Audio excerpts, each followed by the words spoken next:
And we are back, ladies and gentlemen, with another episode of the IOST podcast. My name is Mike. This is Dimitri. This is Q. Hey, how's it going, everybody? I don't know why I always do that with my hands, but it's good to see everyone for number 19, the IOST podcast. Good to see everyone again. Yeah, we're getting up there, number 19 now.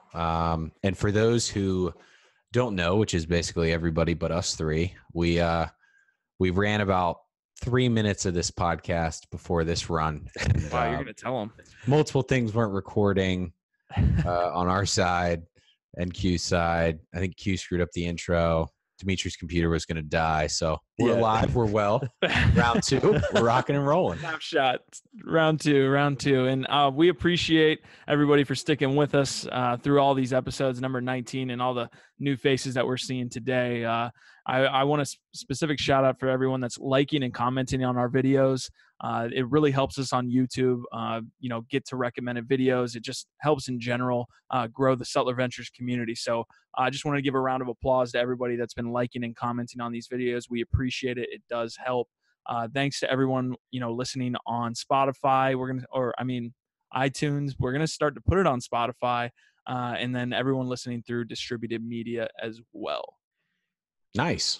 Awesome. Yeah, got a good episode coming up here. We actually had a call with IOST this morning as well. So May, also known as Jesper, I think is his kind of nickname on Telegram, maybe middle name.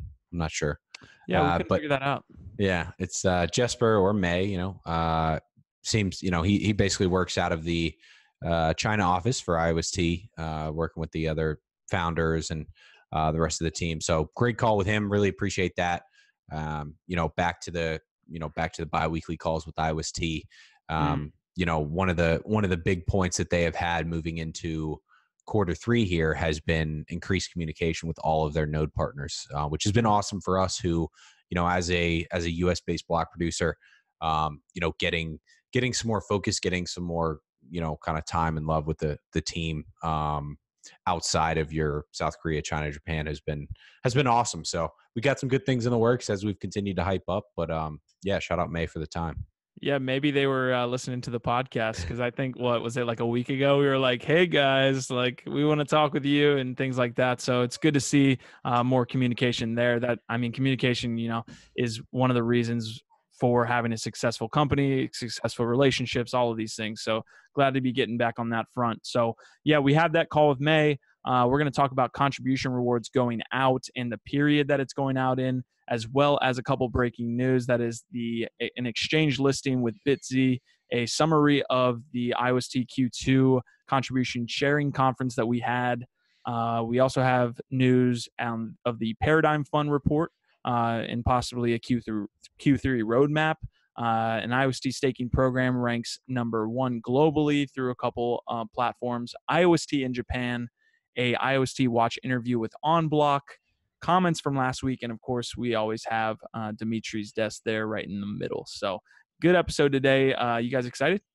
Absolutely, yeah. It's packed. Yeah, let's roll.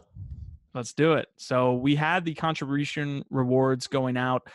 We were notified that they were going out through a couple of Telegram channels. Can you tell us anything about that? I know it said it's over a 3-week period as well, and what the reasoning that is for. Yeah, definitely. So, just as some context and as a recap, if this is the first time you're tuning in, and don't worry, I'm not going to explain how the rewards work on IOST here. I was excited for a second. The first quarter contribution period was about 22 days. It was a way to, basically incentivize all those nodes that pre-mainnet put in a ton of work. They were able to get their rewards, but because it only encapsulated 22 days, those rewards that any voters got were significantly smaller than what they will get this quarter, or this previous quarter, which was considered Q2. So, it's about 91 days in total. Evidently, one of the things that the IOST team saw was that after the Q1 rewards went out, there was significant selling pressure, right, on IOST, which anytime you get kind of a large wave of selling pressure like that, especially if it's timed with, say, a Bitcoin dump or something like that, it hurts the token price. So the thought from IOST for Q2 has been, okay, well, let's extend the period of which contribution rewards go out, so that we can kind of, in this case, over a 3-week period, break out the selling pressure that might exist on IOST as this, giant chunk of rewards goes out. So essentially what's going to happen is, as a voter, as a node, you're going to get your contribution rewards kind of split up. In some cases, you're not going to get the full amount, but it's going to be split up over a 3-week period, which, like you said, has started already. So keep refreshing those wallets. You should see that Don't coming freak here. out. Don't freak out if you get, 1/3 of what you're supposed to get. But that's why they're doing it, right? Support the price, make sure that there's not kind of massive selling pressure, especially all things, considered with where altcoins are versus Bitcoin and the, drop that we've seen from about 14K on Bitcoin. So all in all, I think it's a good thing. I think it's smart. It's kind of forward thinking from IOST. I know to some degree it was kind of thrown together. But what we have heard from IOST is that they're going to have some news coming out, not just on Q2, but on Q3 as well, so that everybody, especially on the node side, is kind of up to date on the way that they want to do it. Communication is key, just like we said. I like that. I like that a lot. The fact that redistribution over a period of time, because, obviously we know where IOST price is right now, and, we having that extra selling pressure definitely doesn't help. And then by the time, let's say, all the contribution rewards are given out, we might have a different situation with the price in IOST, where IOST is back above a penny, and people will reconsider the situation of, all right, maybe I was trying to maybe offload all of it, maybe I'll do like a portion of it, or not, offload at all. It's kind of like a system that's used, in stock trading, where if you have a stock that just like free falls and they halt the trading for a little bit, to prevent people from like doing panic selling. And then when they resume trading, where everybody just like kind of gets back into things like, oh, hey, things are not that bad. Actually, I'm just was panicking because the things were falling. And then that actually helps to, helps the price to be efficient, essentially. Yeah, I was going to take the devil's advocate approach and say there are some people that are probably upset if the token price does fall and they don't get the rewards and they were going to sell. I'm sure there's some people that were upset, but there's always going to be people that are upset. But I'm glad that we got that communication out to the community, to the node, so that people aren't freaking out. So good on the team for that. All right, we got a story: leading exchange BitZ supports IOST. Dima, that's you. Yeah, speaking of trading, so we have another exchange, which is a pretty big one. It's from Singapore. BitZ is now supporting IOST for trading, and I mean this is number 13 in terms of ranking for trading volume on CMC. Just looking at it today, I mean, listen, they did 1.1 billion in trading volume in 24 hours. So definitely a big exchange. They have a huge user base. The article talks about it, where they have, let me see, 250,000 online users that are just on in 24-hour period. So they have active traders that are constantly on it, and they have in total 1.45 million registered traders on their exchange. And it's great, obviously, having IOST listed on it. And as always, they are having a giveaway to promote IOST being traded on their platform. So there's 350,000 of IOST worth of giveaway that's on right now for those people that are looking to trade IOST. It's split up into 3 rankings. You can win, the top position wins 200,000. Second spot 100,000, and the third spot 50,000. Yeah. Look at the glow up for some of these exchanges. LA Token 3, Coinbene 4. we saw those exchanges like 6 months ago to a year ago. They were like 4. Yeah, this is an interesting point, right? Because as I remember, BitZ is one that kind of falls into that category of, is this real volume or is this fake volume? Right. The user numbers are, assuming they're real, those are nice, to have, what is it, 250,000 Right. users on a, daily active users on a 24-hour basis. That's big. You have an article coming out about this as well, which might kind of tie together like the reason for some of these trading competitions and kind of the way that market makers work. Yeah, exactly. Yeah. So some of these exchanges, probably most of them have their own internal market makers that essentially, can trade between each other to stimulate the volume, or sometimes actually, navigate the price a little bit within the small range outside of, let's say, where the actual market is trading. So yeah, and that, essentially you can pop up your volume numbers, you can pop up your user numbers like that. It's very important to keep that in mind, that alongside of regular traders, you have these internal in-house guys that are also, trading. So basically BitZ has someone or has a group who is kind of buying and selling at the same time, Right. To their own accounts, and that, certainly they can make money doing that. But what that does is that shows volume for something like an IOST or a new trading pair, so that somebody obviously doesn't have to worry about coming in and market buying all the way up to 2 cents or market selling all the way down to so nothing, it does provide, there's a positive side to it, because it does provide liquidity, so for people that want to get in and out, does offer them that ability. But I think, a lot of people in this industry, they know about market makers, but sometimes they might turn like a blind eye to it or forget about it. So that's why I wanted to write more about it and let people understand, hey, make sure you keep that in mind. This does exist, and here's how it, can impact your trading, or here's what you should consider when selecting an exchange when you're trading these things, because, obviously all the exchanges are different. There's sometimes prices are different on those exchanges. So you have to consider that. We don't really have like a single, hub that has the main price of, for everything. So, I'm excited about that. Yeah, I mean, it bears to keep in mind that this happens in traditional finance too. Market making happens there as well. So it's not alone in the cryptocurrency industry. But this, honestly, we're looking at adjusted volume here, and I'll throw up the snapshot they had. So it does fall onto the third-party platforms like a CoinMarketCap to make sure that they're enforcing, showing the accurate data. It happens with dApps too. These dApp explorers need to show the correct data, because users and volume get inflated there too. So it falls on them, really. I mean, this is a free market. People are going to pump up whatever the hell they need to pump up. But if the explorers or CoinMarketCap catch this, then we can see it. Right. Yeah, for sure. And being prepared and kind of having that knowledge so that you can filter through and, understand kind of what is actually going on is very important.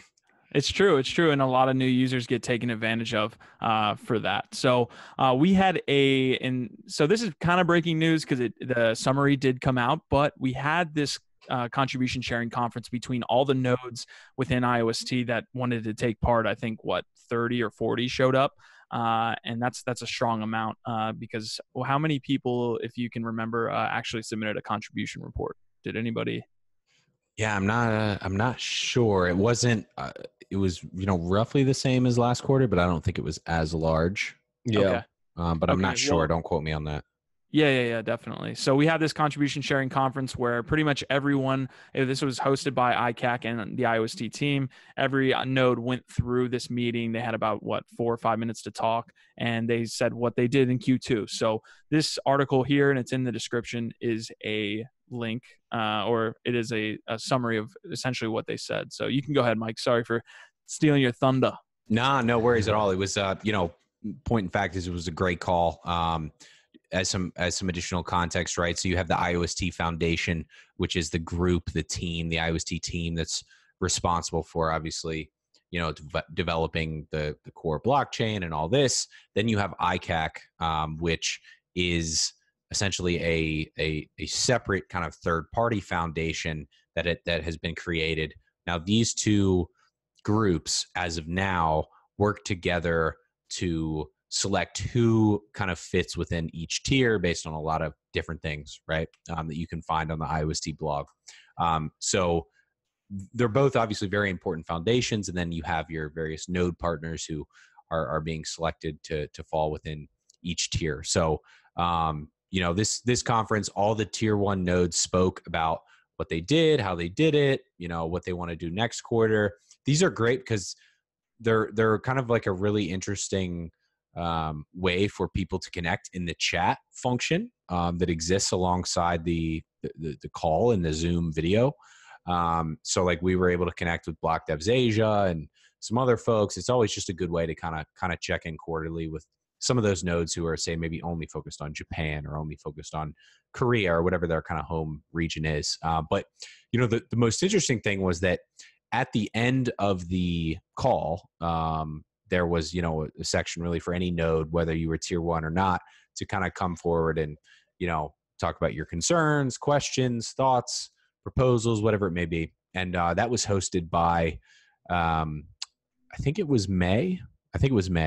But Terrence was in there and some other team members were in there as well. But May basically said that, and this was in response to a lot of questions that the nodes had been asking, as you'll see in that summary, but an updated roadmap is coming. He basically said any day now. So, we should really expect to see that pretty soon. And as we'll get to it in the Paradigm Fund report, we might even have kind of a teaser to that. So that was a big one. He said that the IOST rebrand, right, of the website, maybe not necessarily of the name, but they're aware of kind of the issues of the, Lost versus IOST stuff. But the rebrand is happening kind of when appropriate.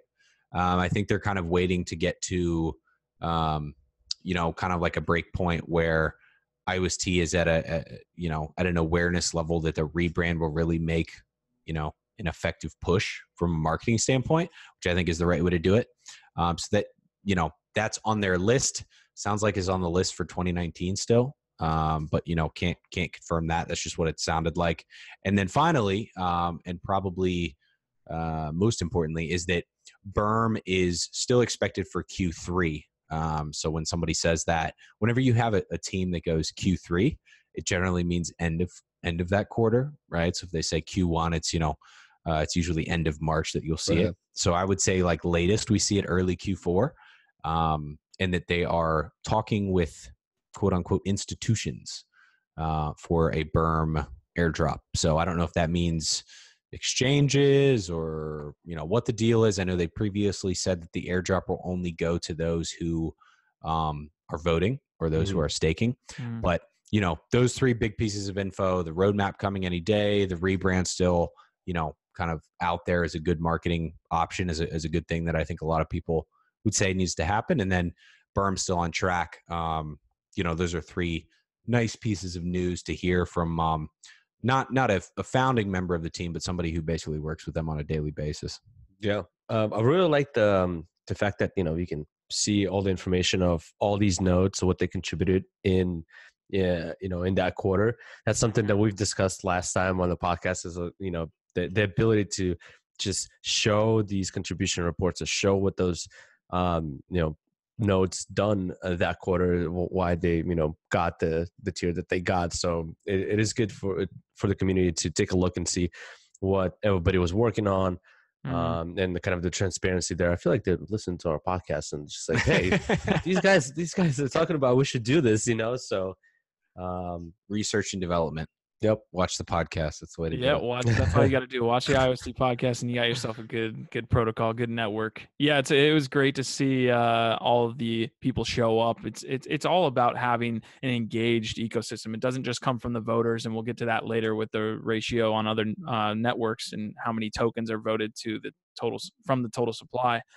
But it's also about the nodes getting together, and certainly we're working on that too. So we're excited for that. There is a Paradigm Fund report that kind of got released within the last 2 days here. And Paradigm, I think, is a family office that invests in cryptocurrency space, and they obviously have this report that comes out, I believe, on a bi-weekly basis. So it's cool to see somebody else coming in the ecosystem and reporting on IOST. But specifically, I wanted to talk about this one little piece, which is within the report. I think 3/4 of the way down, they have this what's called Q3 plan they have.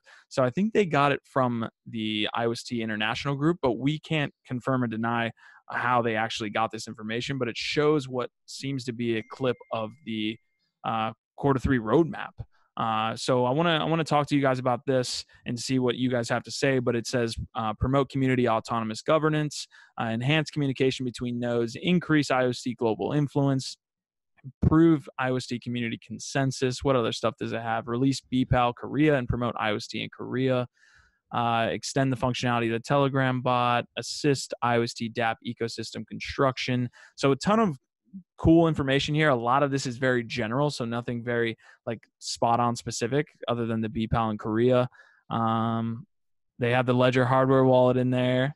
Help IOST with DApp investment and onboarding and marketing. So from this list, this Q3 plan, and again, we can't confirm if this is actually from the team, but we're assuming Paradigm didn't put this together themselves. What do you guys see on here that really kind of stands out? Because to me, I like the release of the IOST proof of stake asset management service. We see so many staking services coming to IOST, which we'll talk about in a second, but for them to release their own, for the IOST team to come out and release their own kind of service or platform to manage all of this would make a lot of sense for new users. So this would be like a website or some sort of like GUI that oh, okay. Interesting. Yeah. Think of a portal think of a portal kind of like what we have with BIS, where someone is going in and actually voting for all these people, but it comes from the actual IOST team. It's backed by the team. You have the trust of the team, and they could break it out into whatever they want. I don't know how big or small they're going to do it, but it would be cool to have this specifically from the team as opposed to some other third party that we don't know anything about. Right. Yeah. That's awesome. Having the things like the Ledger hardware wallet on there or the IOST Paxos trading pairs, right? Those are two things that I didn't even realize were on here, but are things that we're working on. So we haven't been talking to Paradigm. Have you been talking to Paradigm? They're definitely listening to our podcast. Yeah. Again, I'm telling unless they're listening to our podcast. We got to watch what we say. Paradigm. Unless they're listening to a comment. Unless they're doing their own kind of market research here, then it seems to me, just based on that and what we know of that point, that it would have come from IOST. But speculation aside, there's some really interesting points here. There's some confirming points here. The first one on the list: promote community autonomous governance. Right, so that's big words in there. Dimitri, I'm going to explain this to you so that you can follow on. Thank you. I'm just kidding. So one of the things that Lawrence and many of the other founding team members and team members for IOST have said is that they want to further decentralize the contribution reward process. And it, based on that point, it seems just the governance process in general. There's almost 200 elected block producers now, or nodes now. So for one group or a group of people to have to go through every single one of those contribution reports, which are, many lines long, full of many sections. It's an insane amount of time, right? It would take weeks. Plus then you go through dispute period and all this. So they've talked about in the IOST main Telegram, the official Telegram, that there is a plan to kind of break out the evaluation where there would be some sort of node voting, right? And there would also be some sort of community voting. So seeing that on there where it, flat out says promote community autonomous governance, I would imagine we start to see some interesting initiatives come up from IOST, or some, proposals of some kind come up where they're basically saying, okay, maybe IOST, their votes for each tier on the contribution rewards, the quarterly ones, maybe that accounts for 25%. Maybe the ICAC accounts for 25%. Community is 25%, and nodes themselves are 25%, where nodes would not be able to vote for themselves. Right. So, you're never going to create a perfect system that is both decentralized and does not, have some issue with governance, right? I mean, we see that on a ton of different protocols, but maybe breaking up that percentage, of kind of weight towards the vote is a good way to do it. I don't know. What do you think, Hugh? I don't want to sound biased here, but I like the idea of having a vote post dispute. So like if someone has a dispute with the rankings, then the nodes could then vote for them. And I don't want to sound super biased here. We're only one of the tier 1 nodes on here, but it should be weighted by the tier that you're in, because that makes me feel like you actually have the IOST ecosystem's best interest at heart. When you're in the tier 1, that means you did the most. That means you're the most involved, as opposed to somebody in tier 5. I'm not saying that they're not doing anything, but even outside the tier list, if they have the same vote as, say, an inside IOST, it doesn't compute to me, because inside IOST cares more about this ecosystem, or at least to the IOST team, they do. Right. So are you saying so if it was all the nodes, right, across each of the 5 tiers, those in tier 1 would have higher votes essentially than tier 3 or tier 4 or tier 2, right? It should be weighted differently is what I'm saying. Now I know that gets tricky within tier 1 and tier 2, but it just doesn't seem fair to me to have someone outside the tier system at all have the same weight of a vote as the ones that are in it. Yeah, that's interesting, where you're making sure that I guess what's happening behind the scenes, right? Because so much work happens behind the scenes with the IOST team, like we said earlier in the podcast. I mean, basically now on a biweekly basis, IOST is not just going to be talking to your, Asian-based nodes, but also us, everybody else, right? A variety of pretty much every other English-speaking node, from what I've been told as well. So, yeah, I think you're right. Like for maybe the community who doesn't see what's happening behind the scenes, they vote for somebody who's only doing, content once a month or here and there, but can't kind of see the gears rolling from behind it. But yeah, that's interesting. But we gotta move on real quick here before break. Dima had something. What do you? Yeah, come on, man. Sorry. I thought you said you wanted to hear everybody's opinion. No, I just looked at in general Paradigm Fund, like what it is. So it was established on October 8th, 2018. They raised $400 million in capital, and the guy who founded it is from Goldman Sachs. So. Oh, wow. Okay. Just saying. So we need to get this guy on the phone. Give us a ring, Paradigm Phone. We know you're listening. Yeah, write a comment so we can get in touch with you. $400 million. Yeah, they raised $400 million. Oof. Good Lord. That's some Wall Street money there. Yeah, we can quickly touch on this next topic, but we gotta roll. Oh, right. Yeah, IOST staking program ranks number 1 globally. So this is something. I was just giving your announcement emphasis. Thanks. So exclamation all right, point. Let me continue. So as I mentioned this, and we talk about this all the time, how obviously staking for IOST is delivering high quality rewards, and the ease of to enter into IOST to gain these rewards. And I mentioned that on Dimitri's desk that staking rewards.com has ranked IOST as number 1 in terms of rewards and the ease of entry. And from this post that we have here, if I can find it, let's see. I have so many tabs open, man. Oh, all right. So we have IOST since the launch. We have reached to 138 nodes that produce blocks, and then we have in terms of comparison from other protocols, IOST ranked as number 1 for number of block producers, and then in terms of the ratio for staked protocol tokens, we have ranked 2nd, and EOS is the first one. We ranked at 27.81% in terms of staked ratio on the network, where EOS is 48.1, and then we have Ontology at 12.1, okay, and Tron at 12. Nice. Okay, well, we're gonna take a quick break there. We'll get into that and a little more on the Q3 plan as well.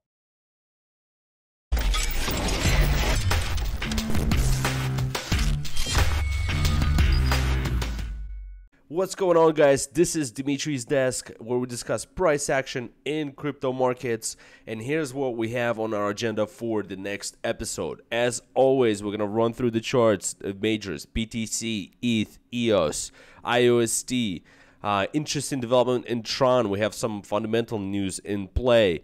We're going to talk about the dominance levels. Something interesting is happening there as well. We have rotation. BTC dominance is taking a dip while the alts are taking a breather. This and much more on the next episode.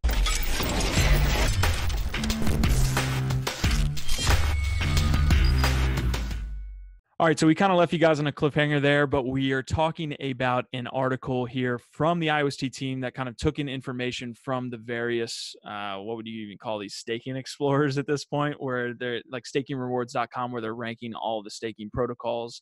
So this report essentially said that IOST was ranked #1 globally across all of the proof of stake platforms. Is that what I'm hearing? Yeah, essentially they graded based on the rewards that you get, the how complex it is to set up a node, or how complex it is to actually get these rewards. They have their own internal grading system that they use to describe on there and show, and they compare it to obviously other protocols, and IOST showed out to be as #1 out of essentially all the categories that they have outlined there. And as you can see in this report, we have over 138 nodes compared to others where it's like Tron has 27, Ontology 22, EOS obviously has 21, but we know that it's capped.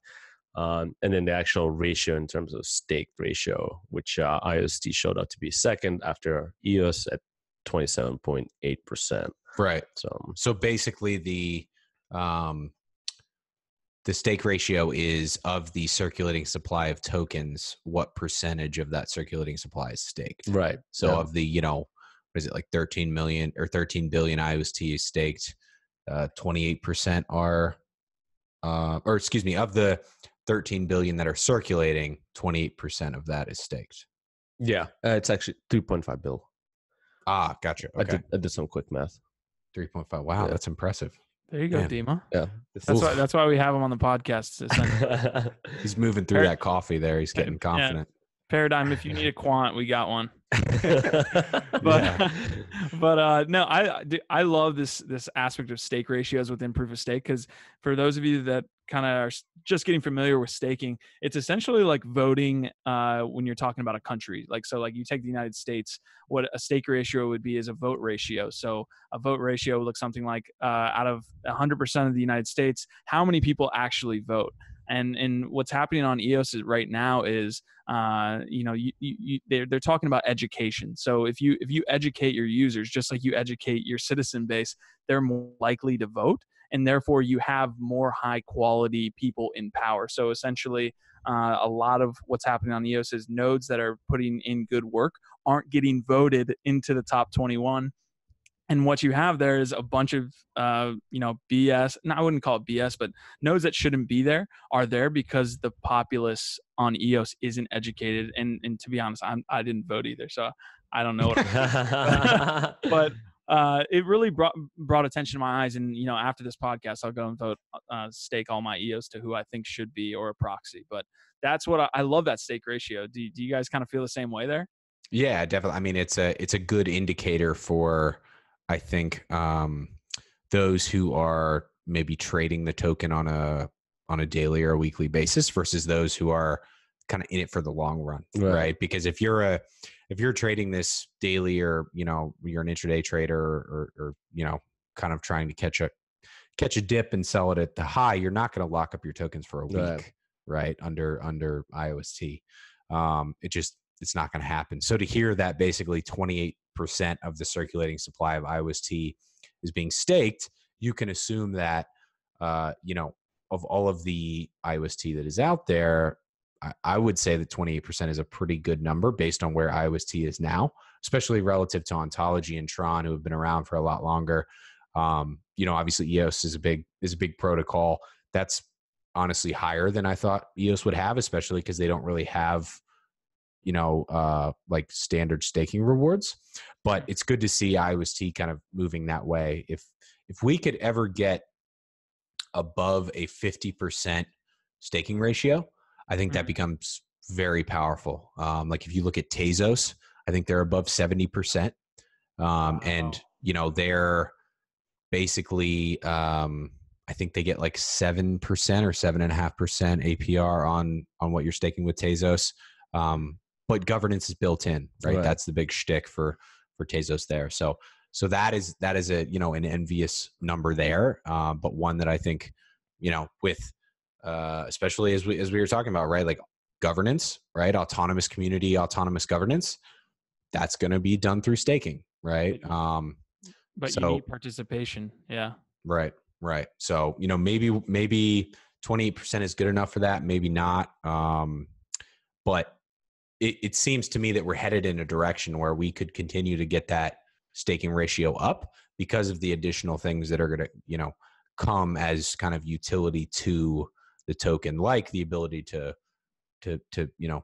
vote for the node that you think should, like the one. hit tier one kind of thing. There'd be, it's interesting to see what effect the lockup period has on this as well, comparing to the other protocols. And when we look at these ratios, right? So obviously we have the lockup period when you're staking, for 7 days to unstake it. So it's interesting to see if we're going to change that down the road. How is that going to affect, that percentage of ratio? Right. Maybe if that goes down, like the lockup period goes down, then maybe that ratio will go up.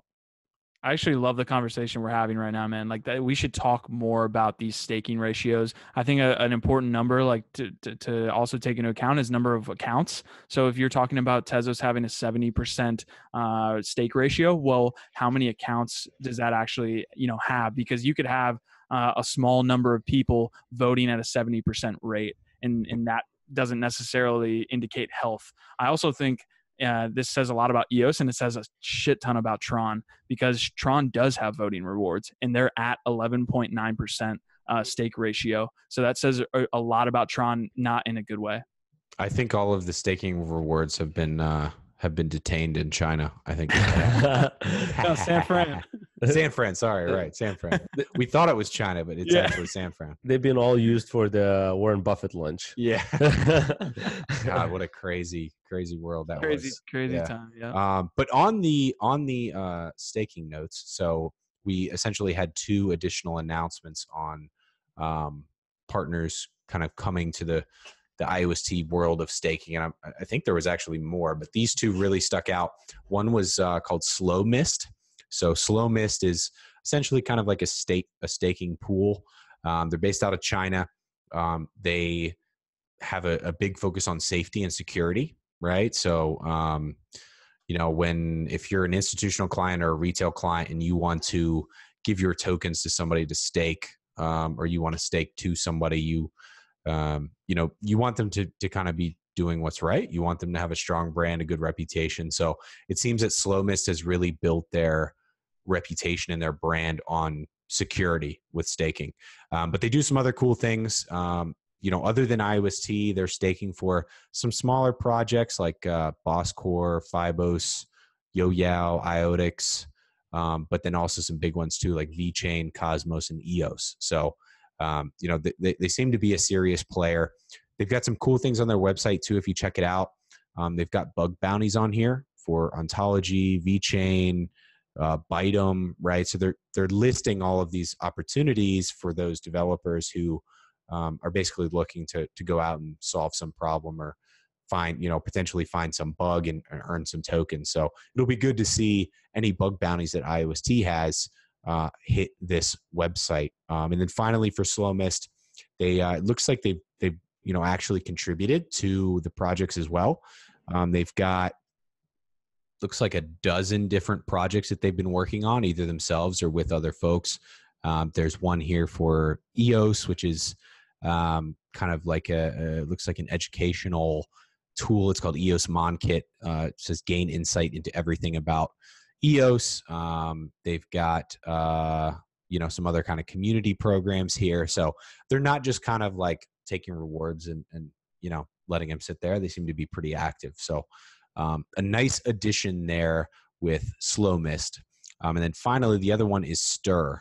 So Stir seems to be more of like a VC kind of backed staking program, in the sense that they're really, in the same way Settler is looking to come into these ecosystems and find promising projects to invest in, so that they can, not only support those projects, but also, really directly support the protocol level project there. So they are, looks like currently staking for Tezos and for Cosmos. and it looks like they nice. obviously IOST now. Yeah, it looks like they're going to be adding or have already added Enigma, Loom, Polkadot, Ethereum, NEM, and more. So two really nice additions to the staking ecosystem for IOST. Those guys, looking at this article, they own basically like a 30% market share in Japan of super nodes.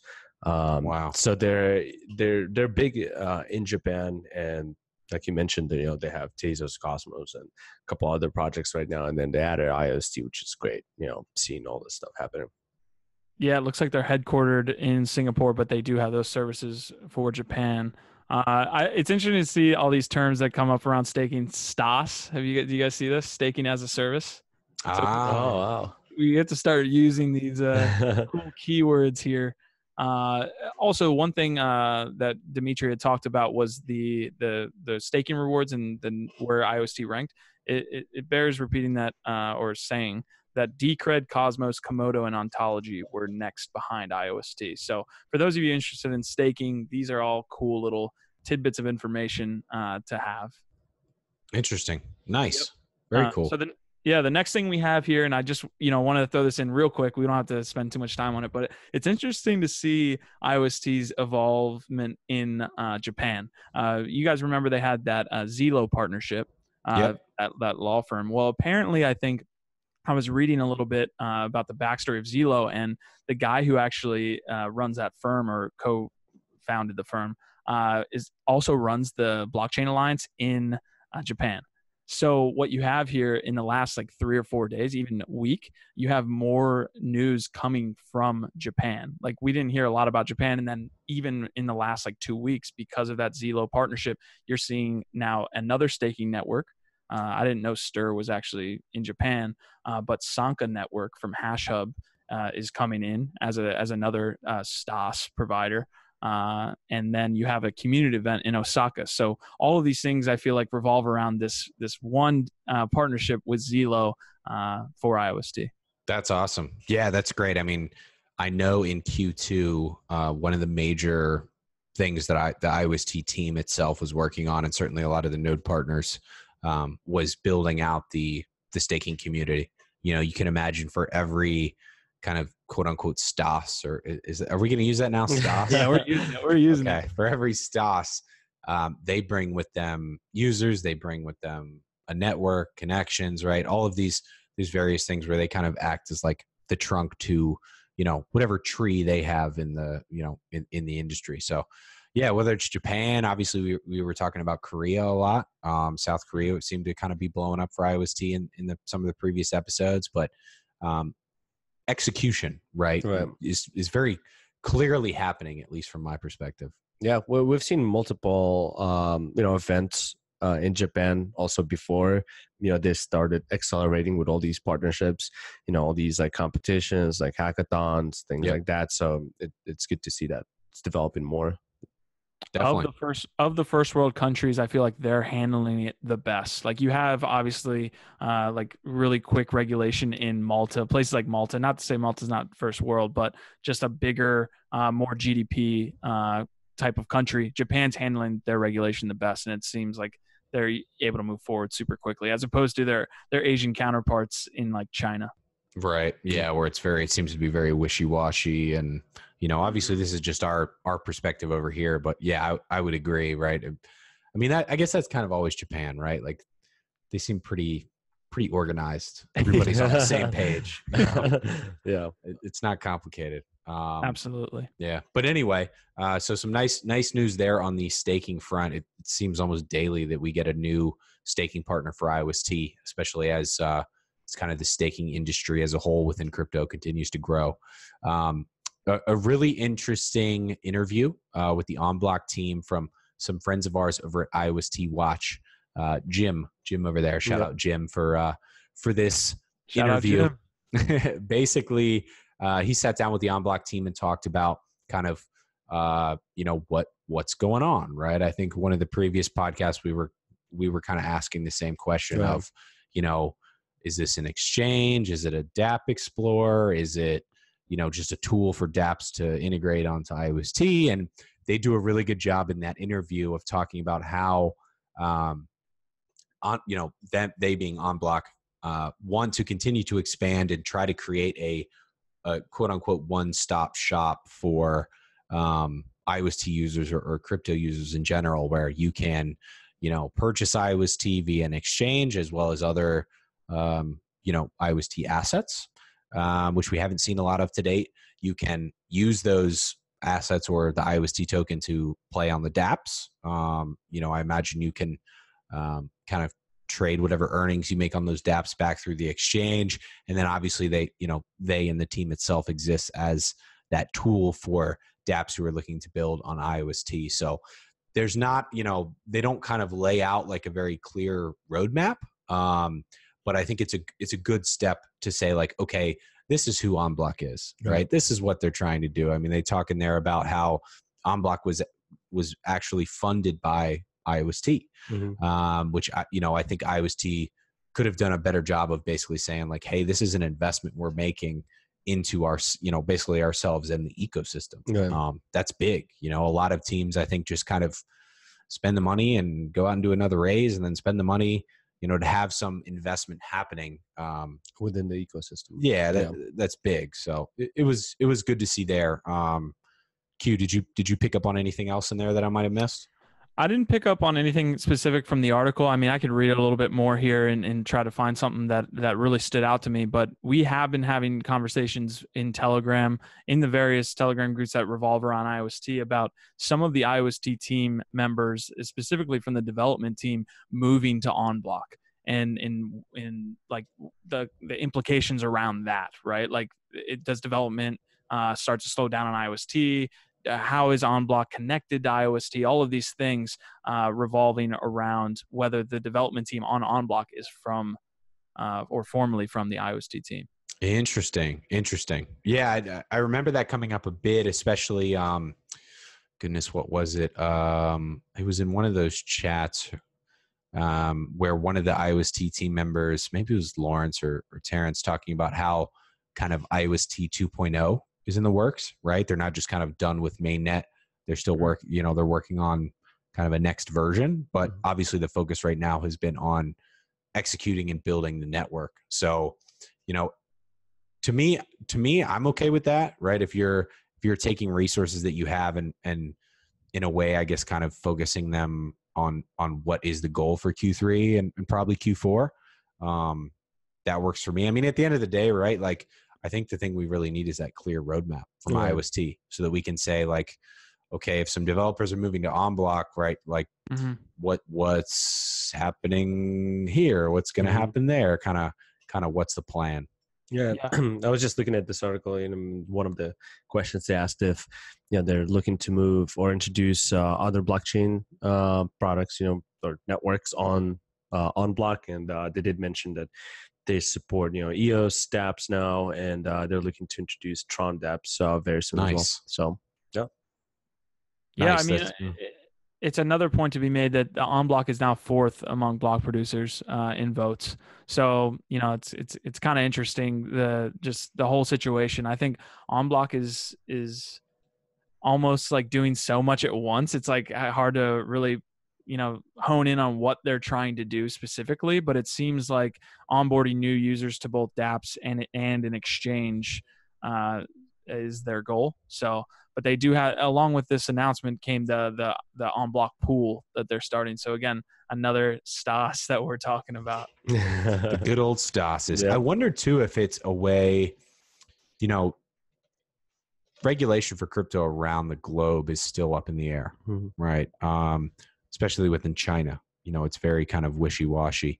I wonder if iOS is using OnBlock as a way to kind of exist as like a very clear-cut third, quote unquote, third-party developer for iOS without that development actually being associated with the foundation.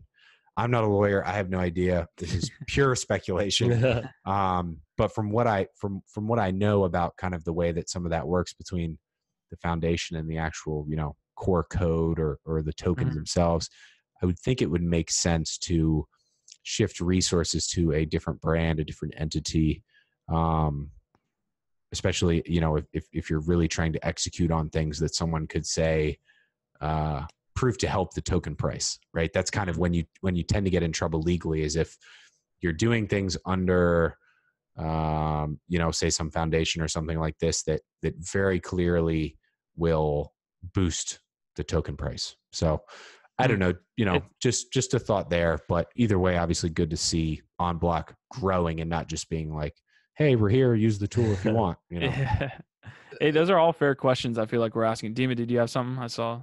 Yeah, I want to mention, you know, you said China, you know, and there's that regulation wishy-washy stuff that's going on. Well, actually, recently we had pretty cool news that came out yesterday about the fact that Bitcoin is property. Chinese court ruled it, and no crypto ban contradictions. So, you know, we're kind of moving along a little bit there slowly but surely. But so, is that a local court or is that their like quote unquote federal court? that's a good question. I can't remember. I remember seeing that, but essentially, there was some dispute, and crypto was ruled as property, which, you know, affected that court dispute one way or another. But gotcha. So it was very secondary. It wasn't like, hey, is crypto, you know, a currency or a property? Let's just decide on this. It was one of those things where something was like stolen or due or something like that. And they had to, in court, I guess, first come to the conclusion of what is this? Right? Yeah, to classify it. You know, how do we classify this first? And they classified it as property, which, you know, if you roll back the script, the same thing happened in the U.S. And now we are where we are, where certainly there are regulatory hurdles that businesses and everything, you know, everybody has to overcome, but in they're a pain in the ass in many cases. But at least there is some kind of knowledge as to the way to go about it if you want to have users in the US or you want to run a crypto business in the US. Yeah, it's funny how, like, you know, for the regulation to start putting out like some clarity on how they feel about these digital assets, you know, sometimes we see it there needs to be like a conflict, right? Yeah. Something gets stolen, someone takes it to court or something like that, and then boom, here we are, you know. Libra is a great example, though. We talked about Libra like 3 episodes ago, and how they're kind of taking the mantle for crypto. I mean, we were in court hearing about Bitcoins and shitcoins because of Libra.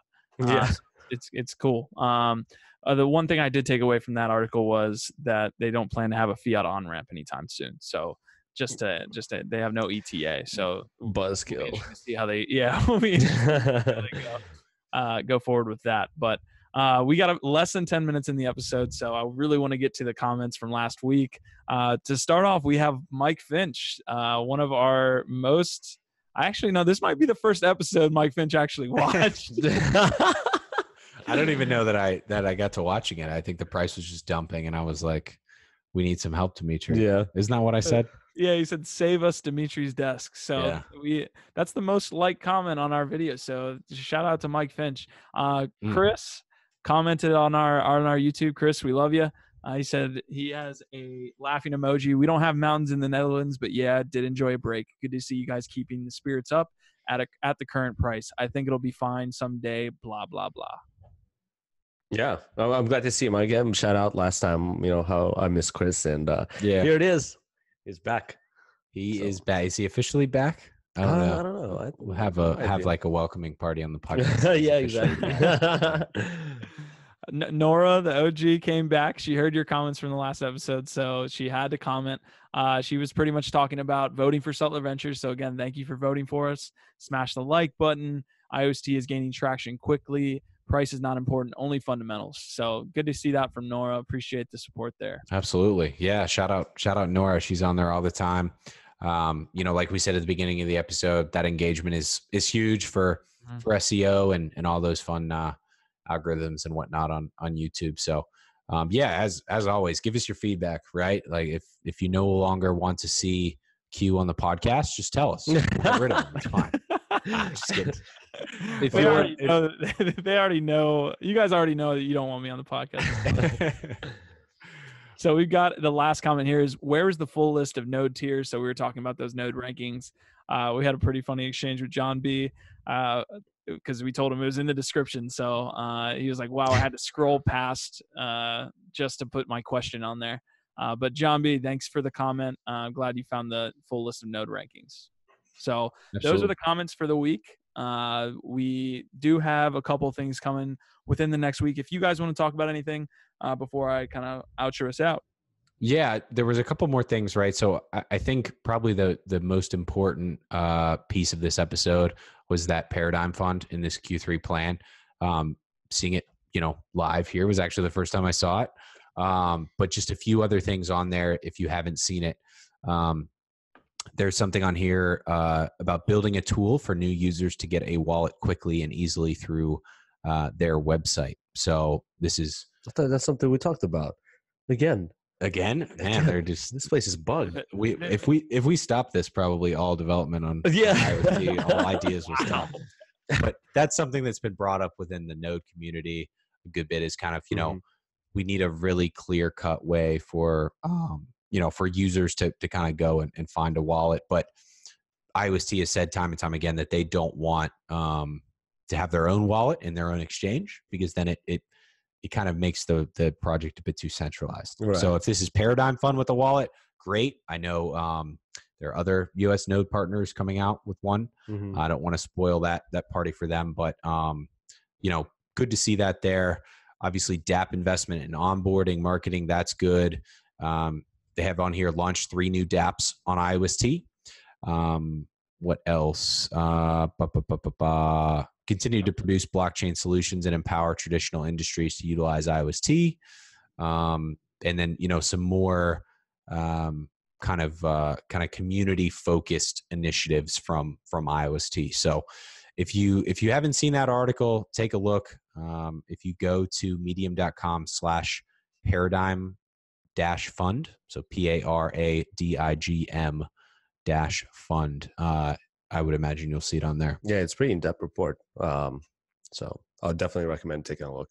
Yeah, for those of you at home, I slave away to put the pre-show or the pre-notes for the show so that Mike can see these before we go live, so he's not looking at them live. But apparently, just like he doesn't watch the podcast, he doesn't look at the pre-show notes either.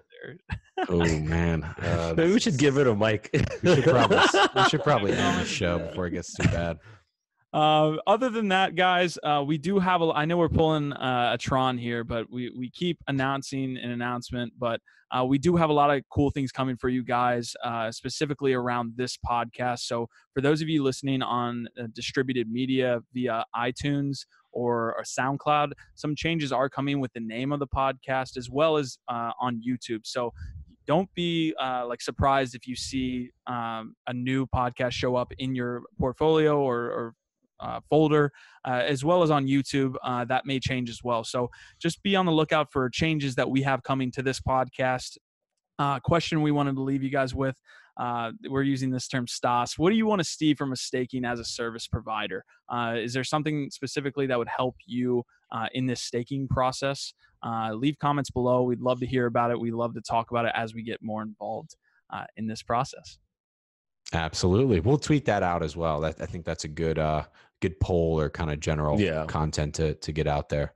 But yeah, otherwise I don't have anything. Dima, when IOST 10 cents? You got to watch the desk. Make sure you comment too. Great, guys. Well, until next time, that's the IOST podcast.